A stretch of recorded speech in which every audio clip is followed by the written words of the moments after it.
Uma boa noite a todos os nossos irmãos, amigos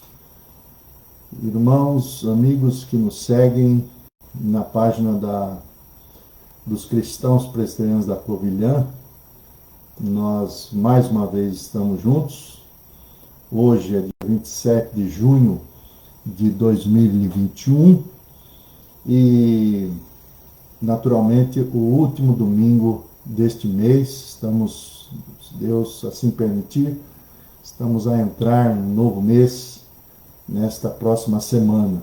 Nós queremos dar as boas-vindas a todos e dizer que é um privilégio para nós estarmos aqui juntos para transmitirmos a exposição bíblica que sempre temos feito durante os domingos.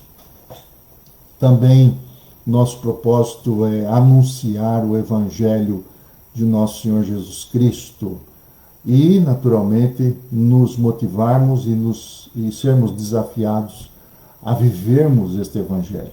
Tá?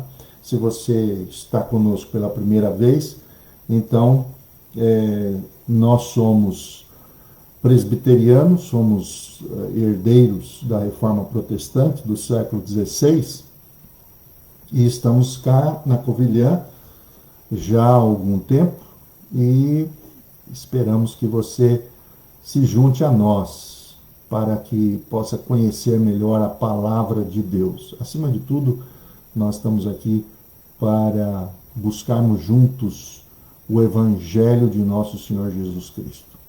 Nós continuamos hoje a fazer as exposições que já iniciamos desde o mês de janeiro ainda, sob a pandemia. Começamos a trabalhar, a estudar, a refletir sobre 1 Pedro, primeira carta do apóstolo Pedro, o discípulo de nosso Senhor Jesus Cristo. E hoje não será diferente. Nós estamos, na verdade, caminhando para o final.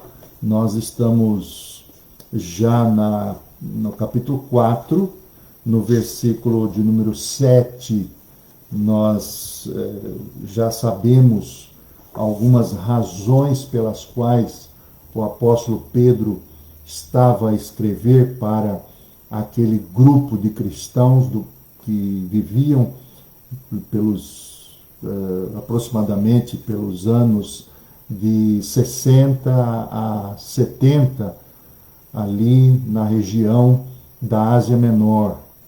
E ele vai escrever algumas comunidades cristãs que estavam a padecer uma grande, intensa perseguição por causa da sua fé. Portanto, essa época é uma época extremamente dolorosa para quem estava desejoso de seguir a Jesus, amar Jesus Cristo e, sobretudo, se entregar a Ele. As perseguições, os sofrimentos eram dos mais variados tipos. E por que as pessoas acabam por serem perseguidas por causa da sua fé? Hoje, não tanto diferente daquela época, hoje existem pessoas que também são perseguidas, outros sofrem porque esperam e desejam amar a Cristo como Cristo as amou.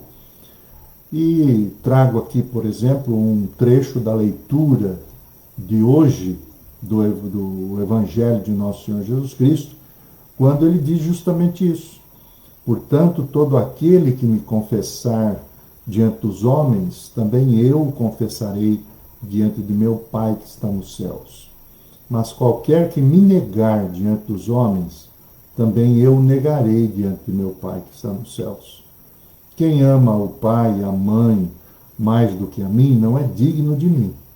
E quem ama o filho, a filha, mais do que a mim, não é digno de mim. E ele continua. Quem não toma a sua cruz e não segue após mim, não é digno de mim. Então Pedro, o apóstolo, este que está a escrever a carta que nós estamos a meditar, ele pergunta ao Senhor Jesus. Ou melhor, ele diz assim: eis que nós tudo deixamos e te seguimos. Qual é a recompensa que teremos? E Jesus lhe diz: em verdade vos digo, a vós que me seguistes, que na regeneração, quando o Filho do Homem se assentar no trono da sua glória, sentar-vos-eis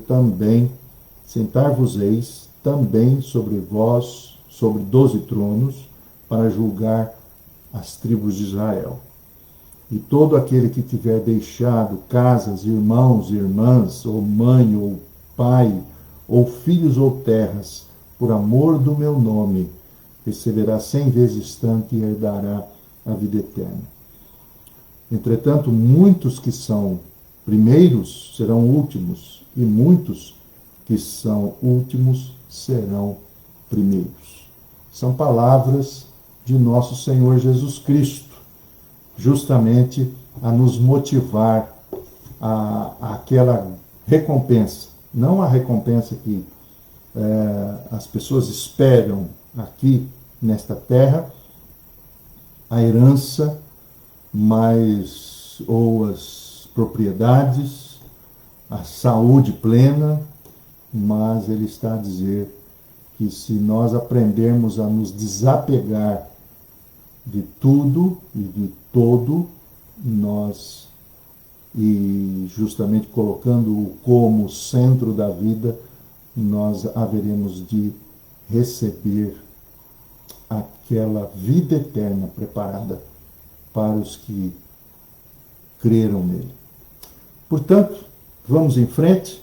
Nós hoje faremos a oração do Salmo 19, versículo 14. E se você está com a sua Bíblia, quero motivá-lo a abrir a sua Bíblia no Salmo 19, 14. E essa é uma oração, o Salmo 19, 14 é uma das orações que nós devemos fazer frequentemente, que diz assim: que as palavras da minha boca e a meditação do meu coração sejam agradáveis, Senhor, na tua presença, rocha minha e libertador meu.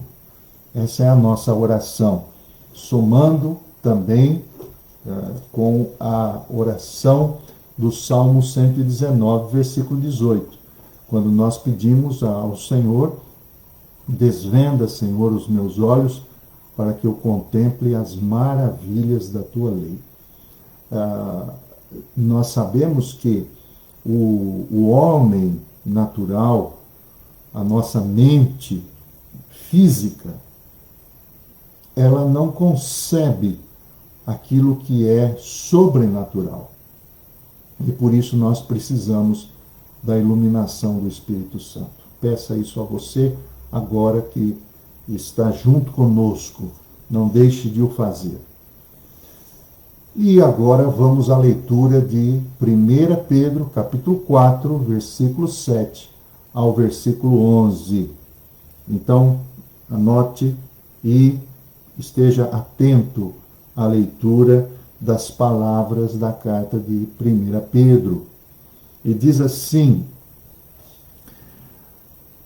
e já está próximo o fim de todas as coisas. Portanto, sede sóbrios e vigiai em oração. Mas, sobretudo, tende ardente amor uns para com os outros, porque o amor cobrirá a multidão de pecados. Sendo hospitaleiros uns aos outros, sem murmurações. Cada um sirva aos outros com o dom que recebeu, como bons dispenseiros da multiforme graça de Deus. Se alguém falar, fale segundo as palavras de Deus. Se alguém servir, sirva segundo o poder que Deus dá, para que em tudo Deus seja glorificado por Jesus Cristo, a quem pertence a glória e o poder para todos sempre. Amém. Portanto, esse é o texto básico que nós estaremos a trabalhar juntos. Nós estamos diante de um novo tema, ou um novo subtema. O tema geral desta carta, ela é santificação expressa no serviço. Nós temos visto que o tema geral da carta é santificação debaixo do sofrimento. Mas agora nós vamos nos deter com mais propriedade nessa área da santificação, que é justamente a área do serviço. Nós vimos Pedro, o apóstolo, a instruir os seus discípulos daquela época a serem perseverantes debaixo do sofrimento. Isso faz parte da nossa caminhada, isso faz parte da nossa peregrinação espiritual, e nós já falamos aqui também, e se você quiser verificar e assistir os outros vídeos, nós já falamos a respeito da nossa peregrinação. O apóstolo Pedro vai nos ensinar sobre esse processo, que tantas vezes é doloroso, porque envolve o sofrimento para que a nossa alma seja também despertada. O sofrimento, ele é permitido por Deus para abrir o nosso coração, a nossa vida, para um encontro profundo e intenso com Ele. Então esteja certo que, seja qual for o sofrimento que você pode estar a passar, esteja certo que todo sofrimento tem um propósito para que a nossa vida esteja a cada dia mais profundamente envolvida com este Deus verdadeiro, que é a pessoa maravilhosa de Jesus Cristo. Agora, o apóstolo vai falar sobre santificação, que é expressa no serviço. Se tantas vezes nós temos uma noção, talvez até um pouco equivocada, sobre santificação, porque damos à santificação uma tendência mais abstrata da vida, mais contemplativa, ao mesmo tempo da contemplação e da oração e da meditação. A santificação também envolve questões práticas da vida, não apenas relacionais, mas, sobretudo, de servir uns aos outros. Quero fazer você se lembrar das palavras de nosso Senhor Jesus Cristo em João, no Evangelho de João, capítulo 13, versículo 35, quando o Senhor Jesus diz aos seus discípulos: nisto conhecerão, veja só, nisto conhecerão todos que sois meus discípulos, se tiverdes amor uns para com os outros. Amor uns para com os outros é uma questão não de sentimento, mas de decisão. O amor sacrificial, o amor de se dar, de se entregar, de gastar-se em prol do outro.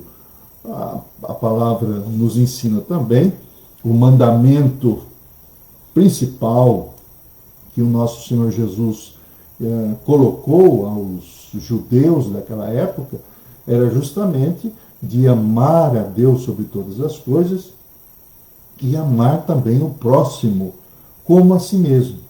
Então, isso significa que a nossa santificação, o nosso desenvolvimento espiritual para com Deus está na questão da prática do amor, de dar-se, de envolver-se com pessoas. Até porque nossa santificação é especificamente relacional. ela não apenas envolve nós e conosco mesmos, mas envolve-nos com Deus e envolve-nos com o nosso semelhante. Portanto, o texto aqui é muito claro, é bem claro, quando o apóstolo Pedro, ele coloca uma realidade, um contexto, dá um certo, faz uma leitura daquilo que está a acontecer. Ele diz que o fim de todas as coisas estava próximo. E nós sabemos que é justamente o fim, este fim que começou com a vinda do Espírito Santo, que culminou justamente com a presença do Espírito de Cristo entre os seus discípulos, na sua igreja, quando do dia de Pentecostes. E esse fim, que começou naquela época, há de se finalizar. De fato, há de se concluir. É o período do fim.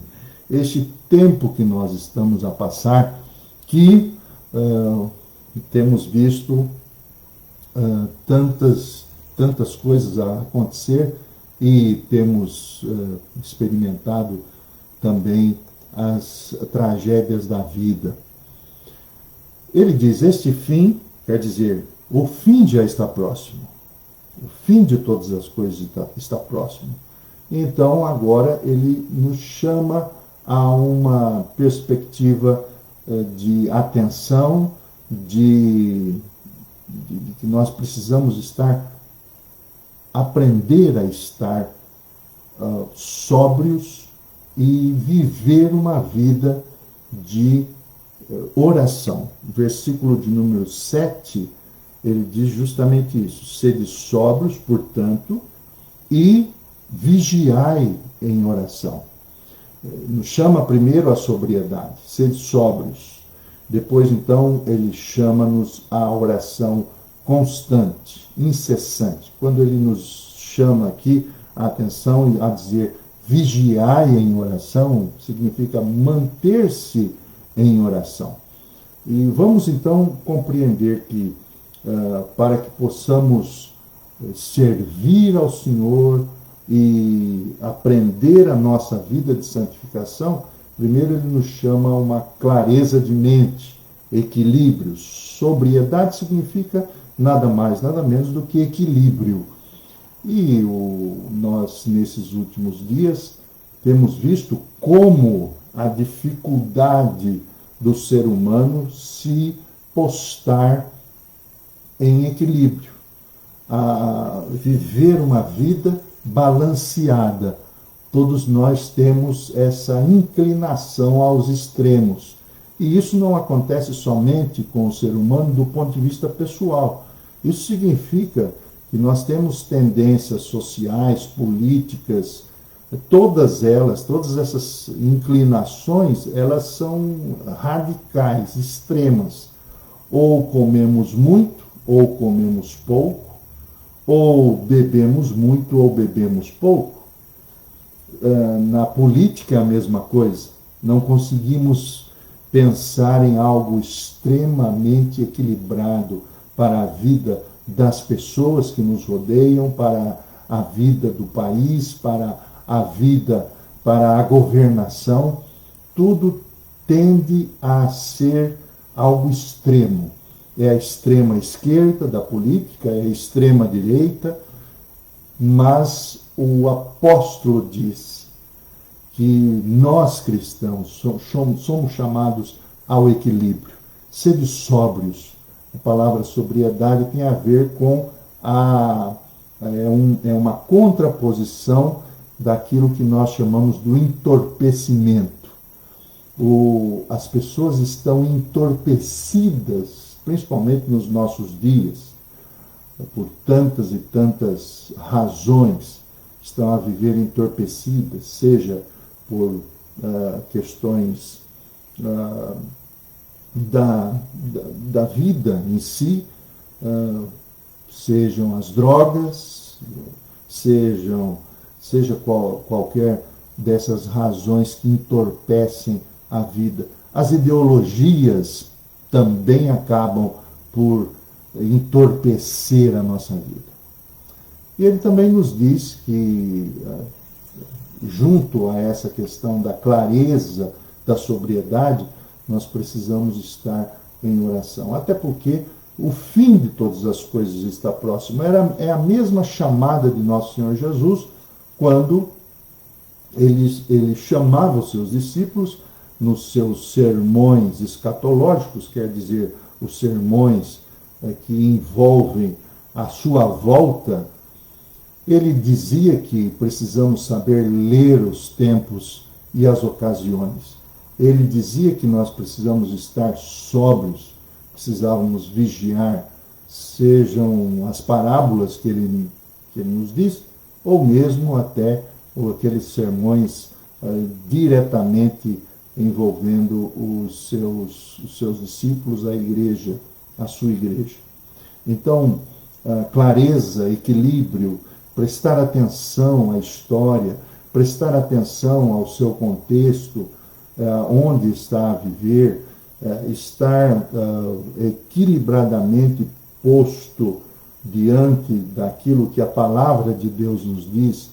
Quero chamar essa questão do equilíbrio pessoal, equilíbrio social, equilíbrio político, equilíbrio em todas as coisas, até porque a tendência do coração do ser humano, a minha tendência, a sua tendência, é justamente o desequilíbrio. E precisamos moldar tudo isso com uma vida de oração. Oração que não é apenas uma súplica, ou um diálogo, ou como muitos dizem, um papo com Deus, mas oração é muito mais do que isso. Os antigos pais de oração diziam que a oração era o respiro da alma, o pulmão da alma. Sem a oração, ninguém pode caminhar. Ela precisa estar no centro da nossa vida, na prática da nossa existência. A oração é o único meio para que você possa se desenvolver num relacionamento profundo com Deus. Então, o fim está próximo. Sejam sóbrios e vigiem em oração. Este é um ponto fundamental. Segundo que nós temos aqui é justamente um fator que pode gerar a unidade, que deve gerar a unidade dos cristãos ou daqueles que se envolvem como discípulos de Jesus. Até porque, quando tomamos parte no reino de Deus, este reino, ele envolve não somente a nós, este Deus que nós cremos, na pessoa de Jesus, ele não está para nos servir, como muitos ainda afirmam por aí, mas nós estamos a servi-lo. E um dos fatores que traz esse ajuntamento, essa unidade, é o versículo de número 8. Perceba que eles estão a viver sob uma pressão, perseguição, sofrimento, dor, perdas. E este versículo 8 é fundamental na questão do relacionamento entre os próprios cristãos da época, que na verdade é a base do nosso relacionamento também, não só com Deus, mas também entre uns com os outros. Versículo 8 diz assim: mas sobretudo, tende ardente amor uns para com os outros, porque o amor cobrirá a multidão de pecados. Ele diz aqui, ele dá uma intenção muito forte, muito ele diz aos cristãos que eles se amassem intensamente, ardentemente, porque é a única maneira dos pecados serem cobertos. Os pecados são cobertos por causa do amor. E essa é uma questão extremamente difícil entre nós. Até porque, quando nós somos ofendidos, nós parece que absorvemos aquela ofensa e não conseguimos perdoar as outras pessoas. O texto diz que para que nós possamos cobrir a multidão de pecados, é necessário amar intensamente. E foi o que Deus fez comigo e com você. A palavra de Deus nos diz em João 3,16 que ele amou o mundo de tal maneira, quer dizer, de uma maneira que não se conhece ou que não se mensura, e não é possível medir, que Deus, o Pai, entregou o Filho por nós, para que nós pudéssemos ter a vida eterna e não perecer. A verdade é que a única maneira de podermos vivenciar tempos restauradores de relacionamentos é através do amor. Me lembro, por exemplo, daquele momento quando Jesus foi interpelado pelos fariseus, pelos seus inquisidores, quando uma mulher, era chamada de pecadora, mas ela naquela época era uma meretriz, uma prostituta, ela chegou diante de Jesus e começou a chorar e enxugar os seus pés, chorar sobre os pés de Jesus e enxugar-los com seus cabelos. Os fariseus da época de Jesus questionaram aquele ato, até porque era uma mulher conhecida do seu contexto ali, e eles acabam por gerar uma certa conversa, e o Senhor Jesus diz assim: aquele que muito ama, muito perdoa. E é justamente essa o grande desafio de todos nós, quando percebemos que entre nós, todos nós pecamos uns contra os outros. Pecamos no sentido de que ofendemos, devemos amor, não só amor, mas devemos uma série de coisas. Compreensão, palavras de cordialidade, palavras de respeito. E quando isso não acontece, e tantas vezes outras coisas piores do que essas, quando essas coisas não acontecem, nós precisamos aprender a amar intensamente a fim de que o amor cubra multidão de pecados. Esse é o ambiente dos discípulos de Cristo, ou deveria ser, e essa é a máxima de Nosso Senhor. Sobriedade e oração do ponto de vista pessoal, do ponto de vista social e comunitário e coletivo, amor intenso, recíproco, e não somente isto, mas esse amor vai nos levar não somente a cobrir a multidão de pecados, até porque somos todos iguais, não existe nenhum mais justo, pelo contrário, todos são injustos, e por isso nós aprendemos com Deus a procurar amar, no sentido de colocarmos-nos sempre à disposição do outro. E ele nos chama a atenção a dizer que cada um, ou servir cada um conforme o dom que recebeu. Agora, não apenas o amor no sentido de perdão, mas agora amor no sentido de acolhimento também. Queria lembrar aqui o versículo 9 ainda, dizendo: sendo hospitaleiros uns para com os outros sem murmurações. Quer dizer, quando essa comunidade, esses discípulos de Jesus estão a viver juntos, eles também estão dispostos ao acolhimento, a acolherem e serem acolhidos. A grande ênfase aqui do ser hospitaleiro tem a ver justamente com essa questão do acolhimento, que é a prática mútua da hospitalidade, ou de abrir a sua casa, mas no sentido mais amplo, abrir a sua vida, abrir com confiança àqueles que são da mesma fé.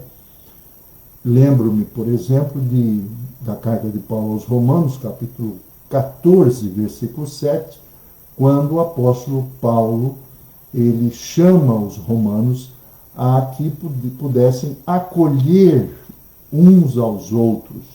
E essa palavra acolhimento é muito importante, principalmente nesses dias, quando nós temos intensa atividade, principalmente uma atividade migratória de pessoas.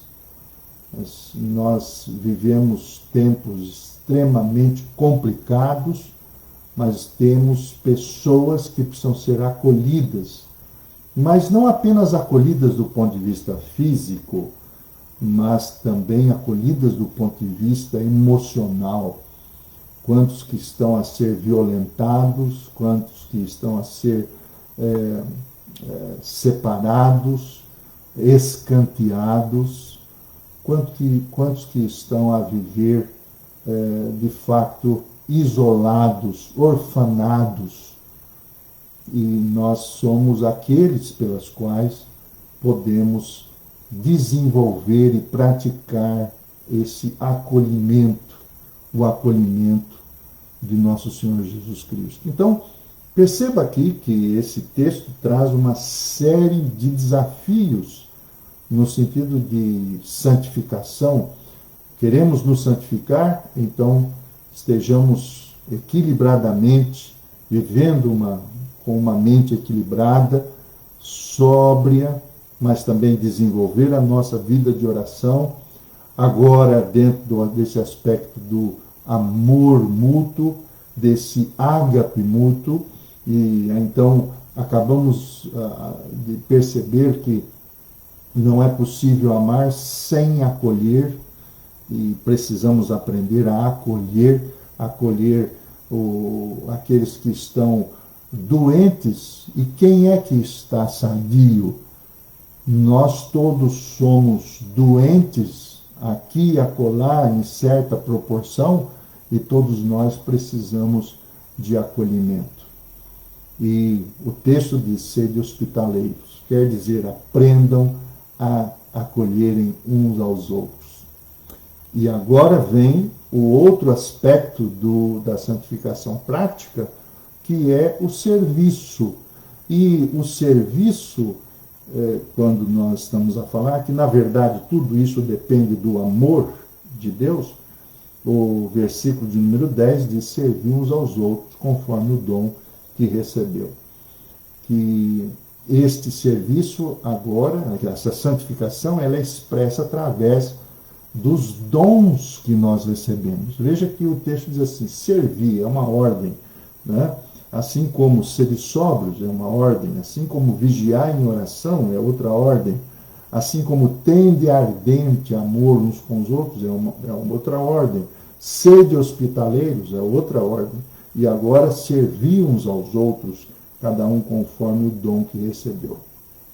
Eu quero lembrar chamar a sua atenção de que quando nós estamos a vivenciar a fé, nós não devemos e não precisamos fazer tudo pelos outros. Isso é importante dizer. Nós não temos que fazer tudo, e sendo este tudo diretamente com aquilo que nós não recebemos como dons de Deus para podermos servir os outros. Eu quero ser mais claro, tentar ser mais claro, dizendo que naquele dia do julgamento, do juízo final, com toda certeza, o Senhor Jesus Cristo não irá cobrar de você aquilo que Ele não lhe deu, mas Ele há de cobrar de nós aquilo que Ele concedeu. São os dons. Por isso que nós não precisamos fazer tudo. Temos diante de nós um Deus maravilhoso e gracioso que nos concedeu dons, presentes da parte dele, como ferramentas para que nós possamos usá-las diante desta comunidade dos discípulos de Jesus. Podermos exercer o nosso serviço aos outros de acordo com o dom ou com a ferramenta que ele nos concedeu. Portanto, esse serviço agora prático, ele é expresso através dessas ferramentas. Por isso que o que é dom? Vamos definir este dom. Né? A palavra dom aqui, ela é especificamente traduzida por carisma. São os carismas que nós recebemos de Deus. Quando nós nos deleitamos e nos entregamos a Ele, quando nós o procuramos como o Rei, Senhor e Salvador da nossa vida, fazemos-lo precioso para a nossa vida e Ele nos concede a presença do seu Espírito dentro de nós, Ele nos dota de talentos e de dons, ou são equipamentos ou elementos, ferramentas para que possamos servir as pessoas. E eu quero dizer algo importante para você. Às vezes você pode perguntar assim, mas qual é o meu dom? Perceba que dom tem a ver com aquilo que é mais fácil de eu fazer alguma coisa. Então, quando nós temos facilidade de fazer alguma coisa, este é um dom que Deus nos colocou. Existem pessoas que têm mais facilidade com algumas coisas e existem pessoas que têm mais dificuldade com outras coisas. Mas aquelas coisas, aqueles elementos que são utilizados por nós com mais facilidade, com toda certeza, é um talento que Deus colocou nas suas mãos para que, como dom espiritual, você sirva os outros. E agora o apóstolo Pedro, ele vai se utilizar no versículo 11, de enfatizar dois atos aqui, ou duas ações importantes. Ele fala sobre aquele que fala e aquele que serve, ou aquele que administra. Ele diz assim, se alguém falar, fale segundo as palavras de Deus. E se alguém servir, ou se alguém administrar, façam na força que Deus supre. Ora, são duas ênfases aqui. Primeiro, falar, e este falar aqui tem mais uma tendência de anunciar, de ensinar, de tudo aquilo que é usado, o aspecto da nossa fala. Existem dons espirituais que são característicos da nossa fala.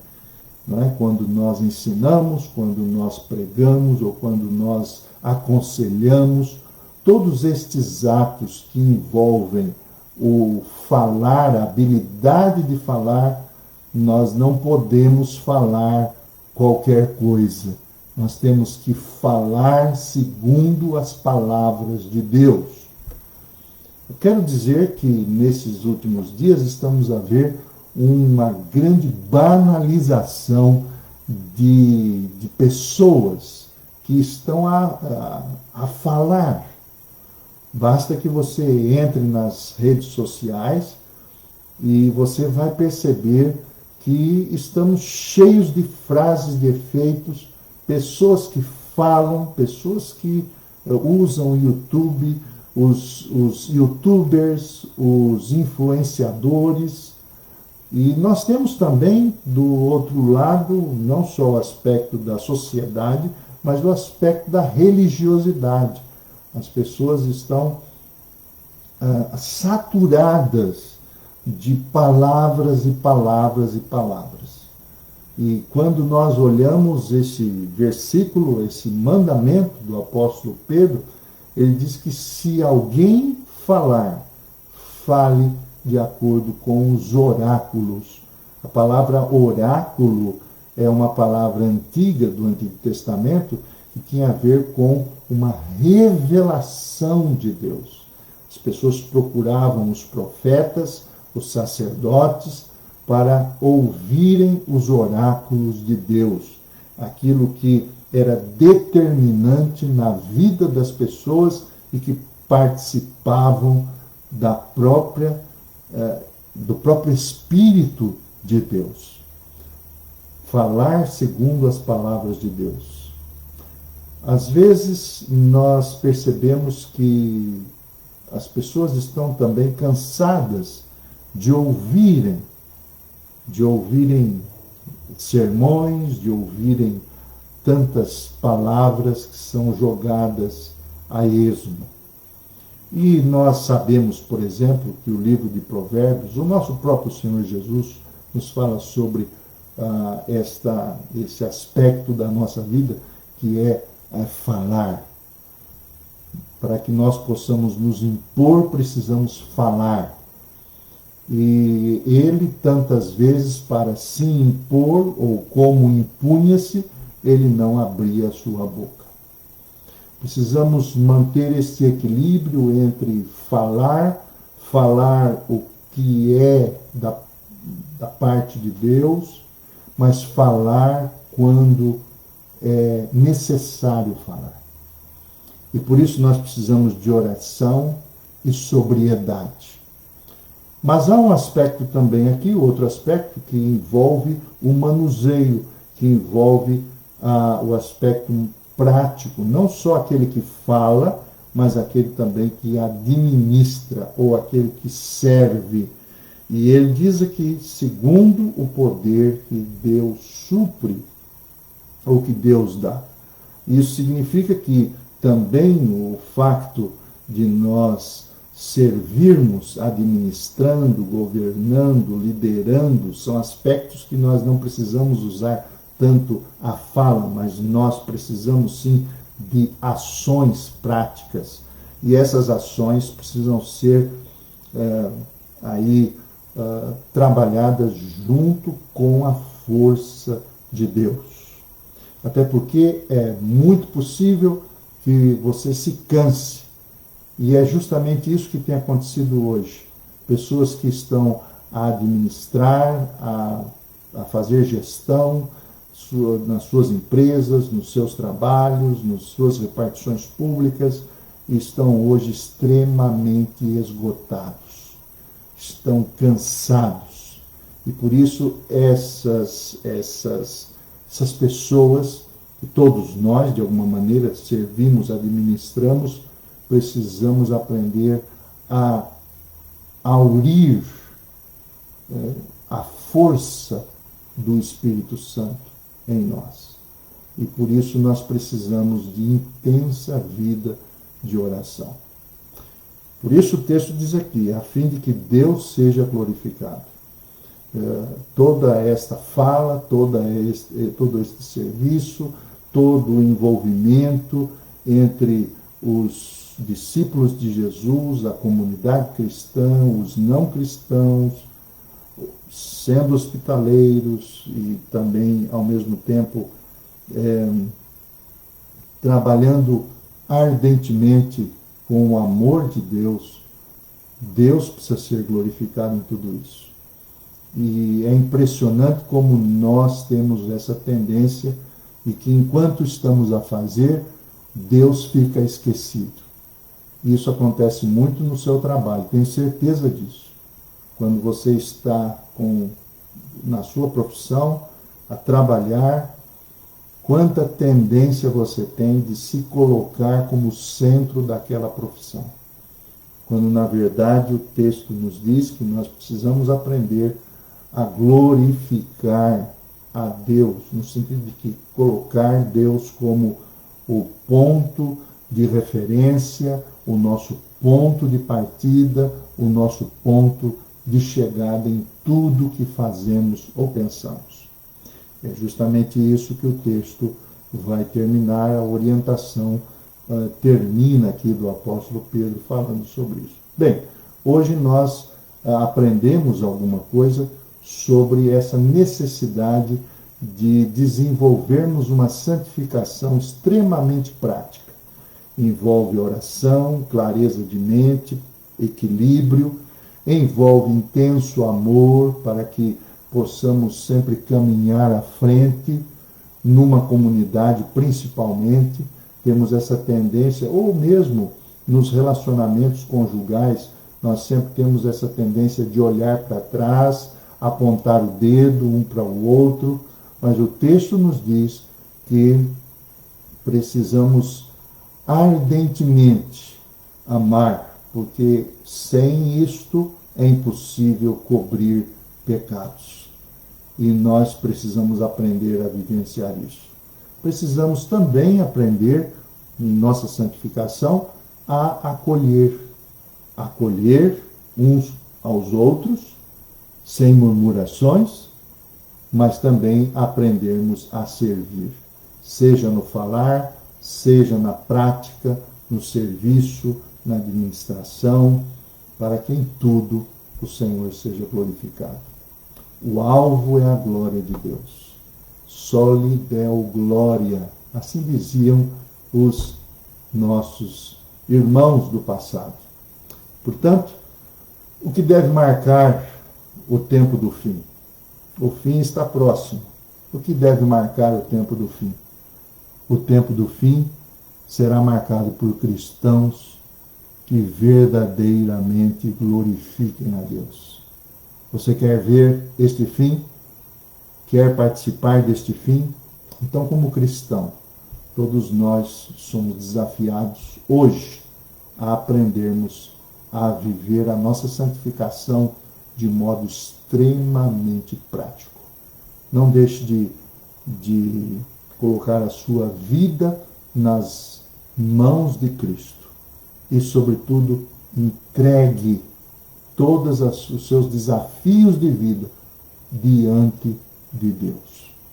Que o Senhor abençoe sua vida e que nós possamos nos encontrar domingo que vem, novamente, para continuarmos essa maravilhosa carta que nos anima e nos coloca diante do Senhor. Não se esqueça que Ele é o centro da vida. Confie a Ele todos os seus cuidados e Ele cuidará de si.